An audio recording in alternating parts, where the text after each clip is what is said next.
Adjefi dagbe lo. Di an sel betro lo me an, ama wa ikuma dagbe di. Bo sincere tin. Lo bona supo, lo bonu tu esu. Papa do rasanta de no mi memba na ko de ba kru na se dagbe tu e. Mina no Marc chapitre 4 verset 8. Eh oui, on a do.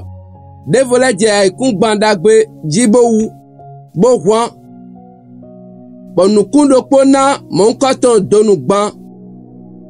De na mon koton donu kandeko. De na mon koton donu kanweko. Aikun gban akuno to e. Ana wa aikun gban dagbe adilo. Lobo na konu. Bo gbezan to na fa de Jésus Christ sin quand même. Ana si c'est madonu kuton. Si c'est de Jésus Christ sin quand même. Yinu kon la pa kwede bi de gbezan to me. Asana wea ana digba la pa kwede bi de gbezan to me la zato sen liho. Do wendo to me. Do devisa to me no nwa no wala bi me. Do mawu do ronron da hore zero kwa mewe egbedin. Ba salo dogbo a. Nwena to si wa mele de so.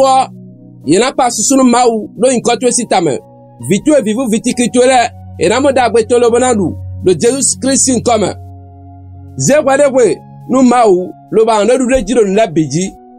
Do hiron akuno to titon si wa mewe. Lo bonana hiron gbe o do Jesus Christ in come. Ami. Non do nda gbe sinu to me. Nu nda gbe ni no li le to me. Ene na di jeni gbon gbe me. Do gbe nu to suba na su. Lo bana inu kongban pa kwere bi. Mawu doe ba na su lo bana nu kumba nu kumena to si wa me na wa dagbe nu mele. Nu kunda gbe we ayin. Bo yin na no bo yin tada gbe no. Bo idodo ai kumba dagbe ji. Una no commentaire me. Le bon terre no adinu. Donc on met ton sou ba na sisen lo bana digba. Like bo partagera mele le doele. Bo abonné wa de nsia no rasanta to le no e ho be te gba na mo de ho le nko to ro gbe don to me. Le Jésus Christ in comme me ko de. Amen.